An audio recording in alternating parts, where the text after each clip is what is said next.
Desert Diaries. Hello, Arizona calling. And yes, I am back in the desert. And you know what? It's happened. It has happened. Today, in fact.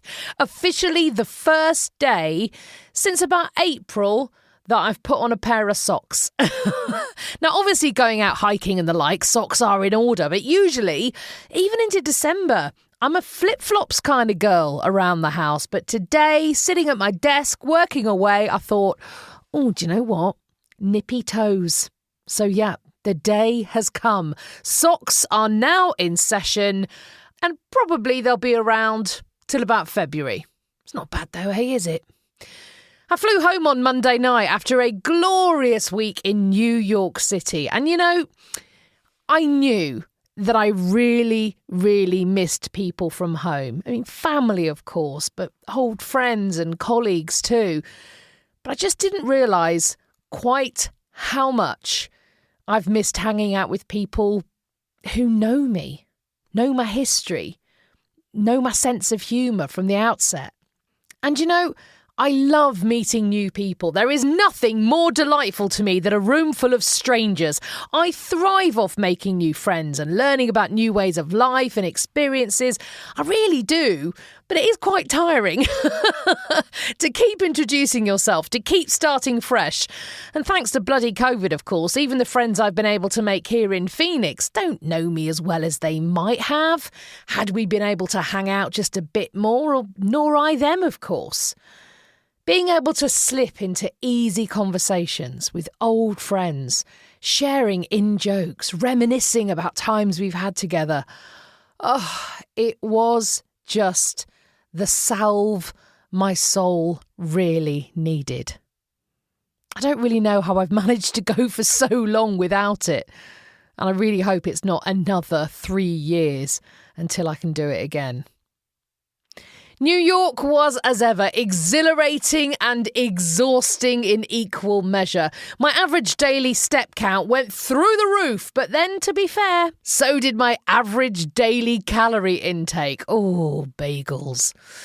Meeting up with friends from England, walking around some of the bigger tourist destinations, I had moments where I totally forgot I wouldn't be heading back to England with them. I saw a nice coat, for example, for one of the girls in a shop. Oh, what a shame, I said to my friend. I'll never get that in my case. Don't they have that shop in Phoenix? My friend asked. Oh yeah, they do, I replied. A few days later, I pressed the wrong button on an ATM or cash machine and I took out $200 instead of $20. Oh no, I thought, how am I going to spend all that before I go home tomorrow? It genuinely took a while for my brain to catch up. No visit to New York City before Christmas is really complete without a gawp at the Christmas tree at the Rockefeller Center. The Rockefeller Center, or ROC as it's locally known, is a collection of huge Art Deco buildings commissioned by the Rockefeller family, nestled between 48th and 50th Street, between 5th and 6th Avenues.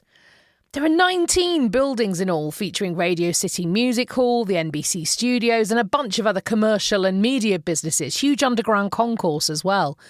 There's a skating rink at Christmas and a rooftop observation deck, well known as the Top of the Rock. Nearly 60,000 people helped construct the buildings in the 1930s. And remember that very famous photograph of the construction workers eating their lunch on a steel girder high above the New York City streets? Well, those construction workers were some of the workers who were building the Rockefeller Center. The real centre point of the complex is the huge skyscraper at 30 Rockefeller Plaza, or 30 Rock as it's well known, of course. And it's in front of this building you will see the enormous Christmas tree every single year.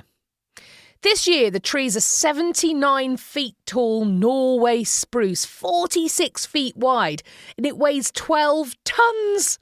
It is a beauty, though. There are 50,000 lights on it, stretching more than 5 miles. The The tree was first put up in 1931 by the workers on the site.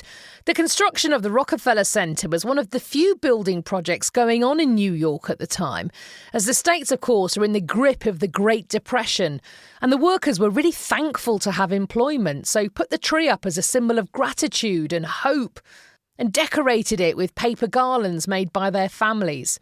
On Christmas Eve in 1931, the men lined up underneath the tree to collect their wages just in time for the holidays. And so the tradition began. Just across the road from the Rockefeller Center is St. Patrick's Cathedral, a place I hadn't visited for about 5-6 years. Now, despite the fact the cathedral's right on Fifth Avenue, surrounded by the chaos of Midtown Manhattan, traffic and shoppers, once you walk inside, it is a refuge of peace and quiet. It's a really beautiful building, and still a practicing cathedral. My friend Christina and I arrived just as one of the 7 daily mass services was coming to a close. The cathedral was put up in the 1850s, pausing for the Civil War, and then finally finished in 1878, with various additions and renovations taking place ever since. There are dozens of spectacular stained glass windows along the 300-foot length of the main building, 19 bells in the 2 huge towers which flank the main front door. And whether you're someone who has faith or not, it's really worth seeing such an iconic building. We lit a candle for Christina's late mum, who'd been raised a Catholic despite going on to marry a Church of England vicar, and we watched the long line of New Yorkers queuing up to give confession on their lunch break. It was quite the crowd. From one man's church to another, we then visited Bloomingdale's, one of New York's most famous department stores. I'm sure you've seen the very famous brown paper carrier bags that the store gives out, emblazoned with the logo small, medium or large brown bag. Now, of course, it's a design classic. Bloomie's has been around in New York nearly as long as St. Patrick's Cathedral, opening up on Lexington Avenue in 1861. I wanted to visit the Christmas store as I had high hopes of snaffling a Bloomingdale snow globe to replace the one a friend had bought me years ago that had given up the ghost. I wasn't in luck for that, but not only did I see a Christmas tree bauble in the shape of a cactus, love it, Christmassy desert vibes, but I saw something I had not seen for years. A box of Christmas crackers. Yes, with rubbish paper hats and terrible jokes and miniature screwdriver kit / plastic tat nestling inside. I was immediately filled with Christmas spirit. Why said crackers were in store, who knows? I haven't seen them once since moving here, and I had to stop myself from buying more than one box. I am genuinely excited to get pulling on Christmas Day, I can tell you. Why don't Americans use crackers? Well, asking around, I got the following answers. America is a country filled with people from many different ethnic and cultural backgrounds, so they bring with them their own traditions. And I get that.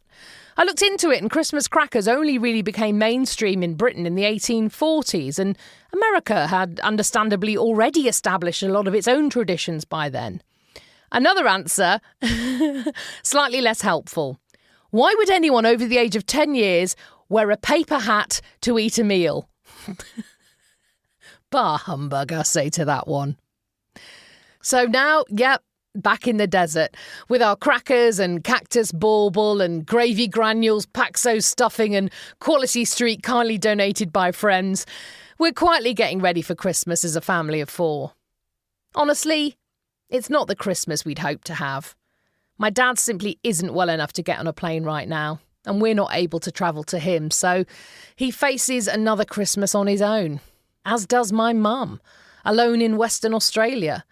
Now, WA has announced it's going to open its borders in February 2022, and if nothing changes, well, we'll have to see how things stand by then, but there is a little light on the horizon, isn't there?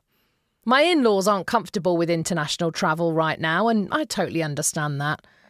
But it's really hard seeing other families getting together and to see British friends here excited to make the journey home. But I'm thankful we do have each other, as well, of course, as our 2 mad dogs, 2 cats, so many fish, and let's not forget that bearded dragon. We're all right, really. I'll see you in the desert.